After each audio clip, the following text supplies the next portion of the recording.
بسم اللہ الرحمن الرحیم۔ خبردار میرے بچوں اور جوانوں، کسی کے بالوں میں مٹی لگی ہوئی ہو، کسی کے کپڑے ادھڑے ہوئے ہوں، جوتیاں 2 طرح کی پہنی ہوئی ہوں، بدیاں ٹوٹی ہوئی ہوں، تو اسے حقیر نہ جانیے گا۔ ابواب حدیث میں ایک حدیث ہے، رب اشعث اغبر مدفوع بالابواب، جن کے بالوں میں مٹی لگی ہوئی ہو، جن کے کپڑوں پر مٹی لگی ہو، جن کے کپڑے پھٹے ہوئے ہوں، جنہیں دروازوں سے دھتکارا جا رہا ہو، ان کا خیال رکھنا، اس لیے کہ ایسے لوگوں کا تار اللہ سے جلدی جڑتا ہے، ایسے لوگوں کا اپنے رب سے تعلق جلدی جڑ جاتا ہے، ان کو تکلیف نہیں دینا۔ یہ پورا باب ہے، اس میں حدیثیں ہیں جی۔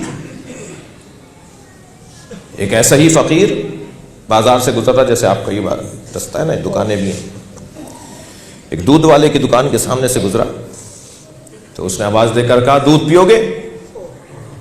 تو پہلے تو دکان کو اچھی طرح دیکھنا بتا رہا تھا کہ یہ دکان اس قابل ہے کہ اس سے دودھ پیا جائے، یہ اس طرح کے لوگ ہوتے ہیں۔ تو پہلے تو اچھی طرح دکان کو دیکھا، پھر کہنے ہاں پلا دو۔ اس نے کاسا بھر کے، ایک ڈونگا بھر کے، کٹورا بھر کے دودھ کا دے دیا، اس نے دودھ پی لیا۔ دودھ پی کے 2 قدم آگے بڑھا تو رستے میں ایک پانی پڑا ہوا تھا، اس کا پیر گڑھے میں گیا، اس پانی میں کیچڑ میں، تو وہ چھینٹیں اڑیں۔ تو گلی کے کونے پہ 2 آشنا باتیں کر رہے تھے، ایک لڑکا ایک لڑکی جی، آشنا باتیں کر رہے تھے۔ تو لڑکی کے منہ پہ جا کے وہ چھینٹیں لگیں، وہ کیچڑ جا کے لگی۔ تو اسے تو کچھ برا نہیں لگا جس کے چھینٹیں لگی تھیں، انہیں برا لگا جو آشنا تھے۔ 2 قدم آگے بڑھے اور 2-4 تھپڑ مارے ان کو۔ تمہیں نظر نہیں آتا؟ دیکھ کے نہیں چلتے؟ تو ایسے آنکھوں کو آسمانوں کی طرف لے جا کے کہنے لگے، دیکھتے کہنے لگے، یا اللہ عجیب داستان ہے، کہیں دودھ پلواتا ہے، کہیں تھپڑ لگواتا ہے۔ اور فقیر کا کہنے لگے کہیں دودھ پلواتا ہے، اسی وقت تھپڑ بھی لگواتا ہے۔ اب یہ جملہ کہا تھا کہ وہ عورت لڑکی زمین پر گری، تڑپ تڑپ کر مر گئی، وہیں دیکھے دیکھتے مر گئی۔ وہاں جو لوگ چل رہے تھے، دیکھ رہے تھے، وہ ان میں سے لوگ کچھ آگے بڑھے، تم تو بڑے اللہ کے ولی ہو، تم نے بد دعا کی، عورت مر گئی۔ کہنے نہیں، میں نے کسی کو بد دعا نہیں دی، 2 یاروں کا مسئلہ ہے۔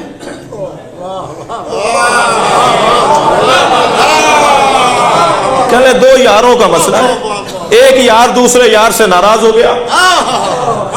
میں نے تو اپنے یار سے بات کی تھی۔ صلوات پڑھے ذرا محمد وآلہ۔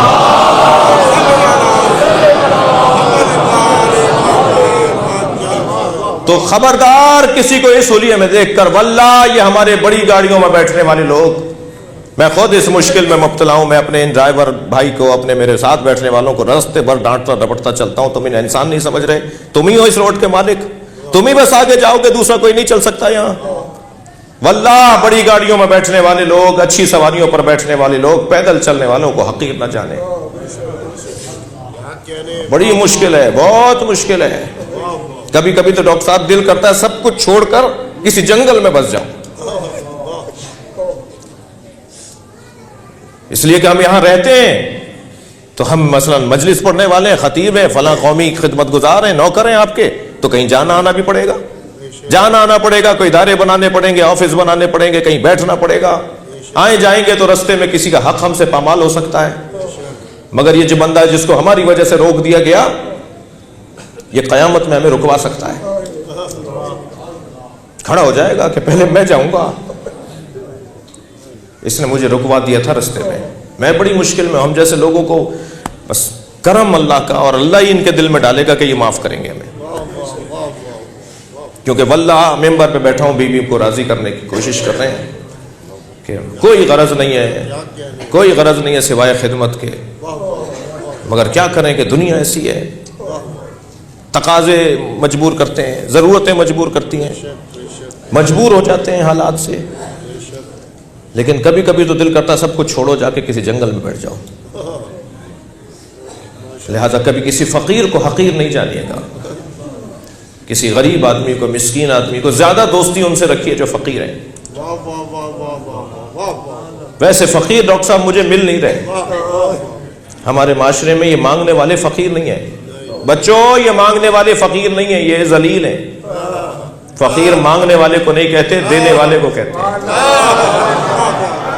فقیر مانگنے والے کو نہیں کہتے، فقیر تو دینے والے کو کہتے ہیں۔ وہ اللہ پر اعتماد دیتا ہے، وہ اپنے رب پر بھروسہ دیتا ہے، وہ اپنے اللہ پہ توکل دیتا ہے۔ فقیر تو ہے ہی کچھ اور۔ ٹنڈو آدم سے، سانگڑ سے ٹنڈو آدم آ رہا تھا، رستے میں پھاٹک ہے، ریلوے کراسنگ ہے جی۔ پھاٹک کے اوپر ایک فقیر بیٹھا ہوا تھا، اتفاق سے اس نے مجھے دیکھا، تو اسی حلیے میں رہتا ہوں، نوکر ہوں آپ کا سب کا۔ اس نے وہیں سے آواز لگا کے کہا یا علی مدد۔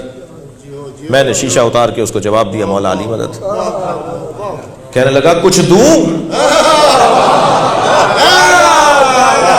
یقین جانیے میں نے اپنے دوست سے کہا کہ گاڑی سائیڈ لگاؤ، پہلا فقیر ملا ہے جو دینے کی بات کر رہا ہے۔ ہم رک گئے وہیں، میں نے کہا جی دو عطا کرو۔ کہنے لگا زہد کی 7 منزلیں ہیں ڈاکٹر صاحب، کہنے لگا زہد کی 7 منزلیں ہیں، 7 منزلوں کو گزارو گے تو اللہ کے ولی بن سکتے ہو۔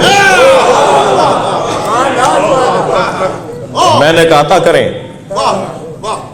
کہنے لگا نہیں، 1 منزل بتاؤں گا بس، اتنا ہی اہل جانا اس نے مجھے جی۔ کہنے لگا 1 بتاؤں گا بس۔ میں نے کہا جی 1 ہی عطا کرتے ہیں۔ کہنے لگا سب سے پہلی منزل زہد کی، سب سے پہلی منزل ذات کی نفی ہے۔ اپنی ذات کی نفی کرو تو تم اس طرف بڑھنے لگو گے جس طرف بڑھنے والوں کو اللہ چاہتا ہے۔ فقیر، میرا نام سید شہنشاہ حسین نقوی ہے۔ ڈاکٹر ظفر حیدر صاحب نے اپنے بیٹے کی شادی میں مجھے بلایا، لکھ دیا شہنشاہ حسین کاظمی۔ میں نے کہا لو میرا نام ہی بگاڑ دیا، میں تو نقوی ہوں، انہوں نے کاظمی لکھ دیا، میں تو جاؤں گا ہی نہیں، میں تو اتنا ذات کا اسیر ہوں۔ ہم تو اتنے ذات کے، اس ذات کے گھرے ہوئے لوگ ہیں۔ میرے بھتیجے نے مجھے سلام نہیں کیا، مثال دے رہا ہوں، اشد کو کہیں جا کے ناراض ہے، چندہ کا بچہ کہیں نہ کہیں مجھے کہہ دیا آپ نے جی، مثال دے رہا ہوں۔ فرض کیجئے میرے بھتیجے نے مجھے سلام نہیں کیا تو میں نے اپنے بھائی کو سلام کرنا چھوڑ دیا۔ کیا ہوا بھائی؟ کہ تمہارا بیٹا مجھے سلام ہی نہیں کرتا۔ اتنا ذات کا اسیر ہوں میں، باتیں میں لمبی لمبی کرتا ہوں، آسمان اور زمین بننے کی باتیں کرتا ہوں، اپنی ذات سے نکلا نہیں ہوں۔ اور جو اپنی ذات سے نہ نکلا ہو وہ کسی اور کی کیا اصلاح کرے گا؟ تم تو ابھی 6 فٹ کے بدن پر قابو نہیں پاتے، پاکستان کیا چلاؤ گے؟